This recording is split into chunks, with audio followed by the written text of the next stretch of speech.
mò ôi tao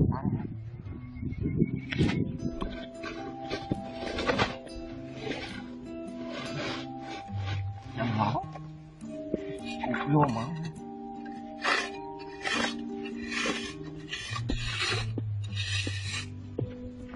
bà nó vừa chỉ vô thùng lái quê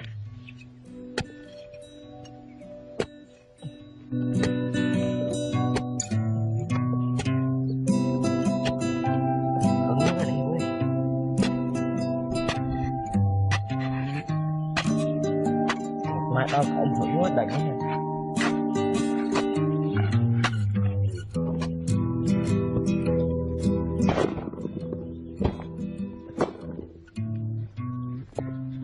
Mày tèm vui.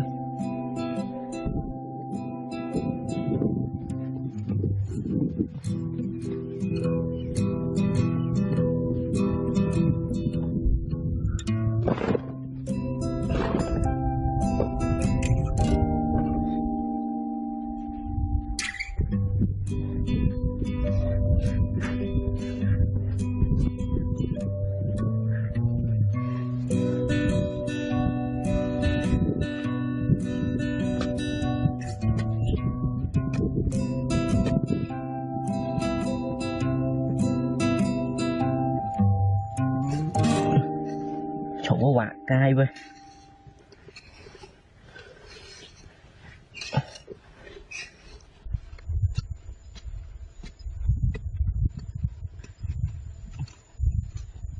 mày dữ ơi.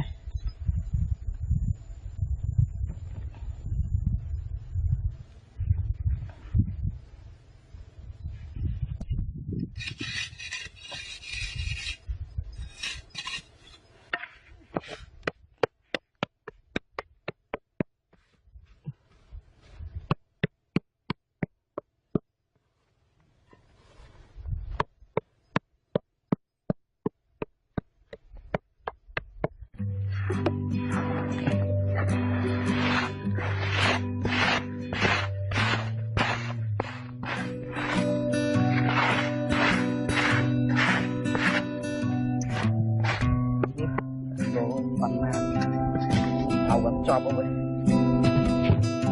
lòn tím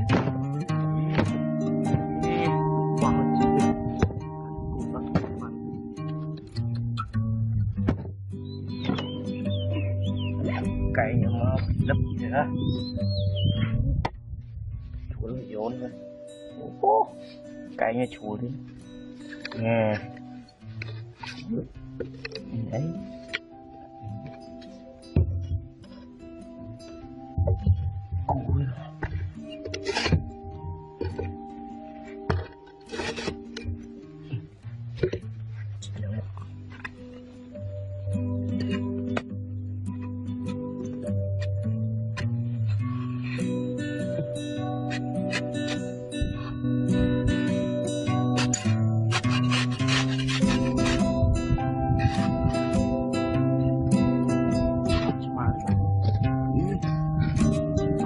Ôi.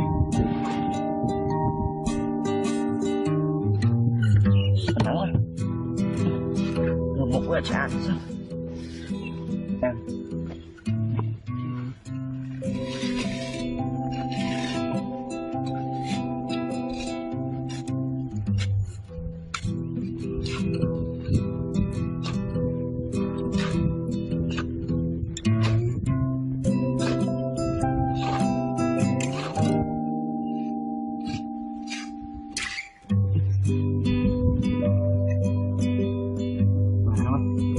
chờ hộp đấy không.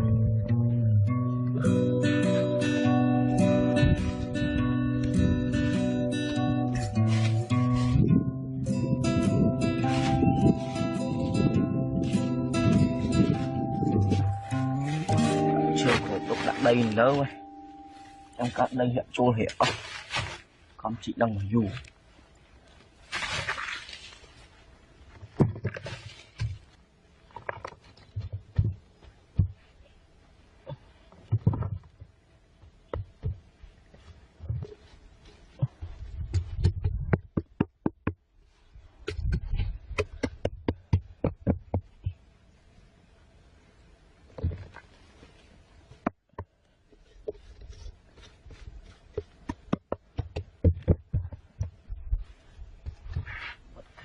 tiết rồi hai chuyện đó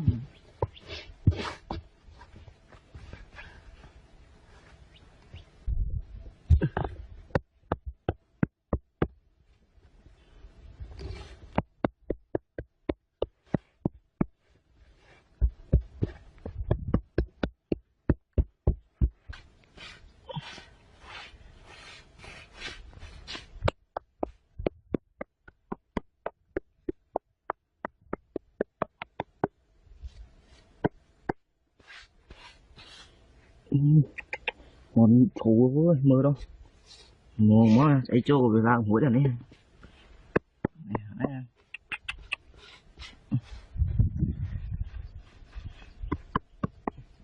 rất ngọt bạn lắm là đi vô mình như vậy lạ lý con chết mà táo ngọt thế không làm thơ táo làm vui nữa cho nó sẽ lại táo á đi đi táo luôn tao nó tao ba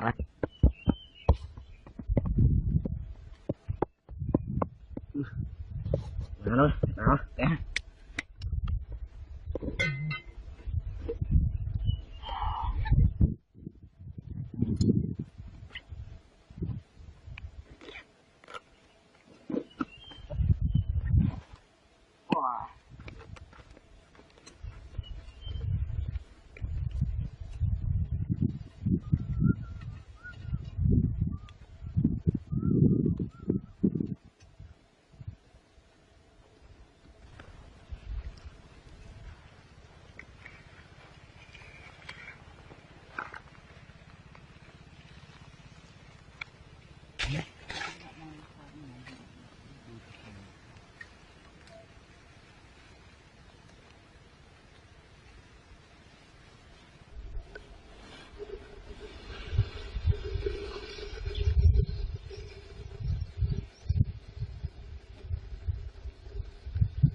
mới chọc chuyện được chú vui chứ là nên cái trôi ó à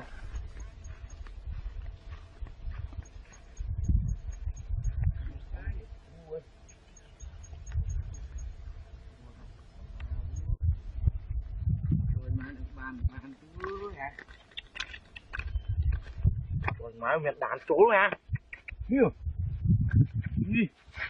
rồi má đàn luôn cửa lỡ một giờ à đàn này rồi má luôn à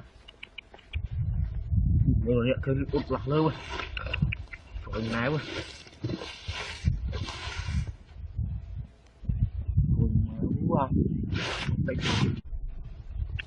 rồi má luôn mọi người phu ha má luôn à một đồng viên nữa rồi má một bà luôn rồi má cho bạn đàn về nhau thôi hả rồi má luôn mà một nến luôn rồi má ơi thường mà chọc cái bà này má ơi à như mà một bà luôn ơi hành chọc con ha má luôn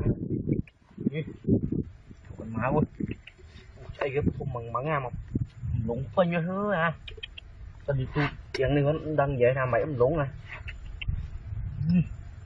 chặt vô một việc mơ về hết nha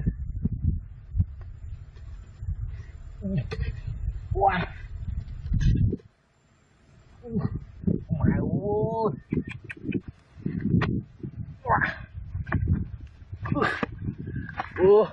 hồi mày quá à đạn tẹo trong sóc chùa ấy ôi cái bục lan đâu này một cái làm mày ơi mà đã vô cổ phu xong từ ấy xong nữa lên chùa này hoa mai chùa mà hai bên người lòn này Màu ơi mà màu luôn nè. Màu ơi hả? Côm. Lúc này lúc ở cha má à. Mình đặt cái này đó ơi. Thôi màu quá hả? Đây nè.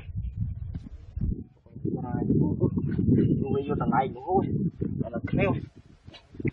Màu quá hả? Vô tầng này nữa hả? Nè.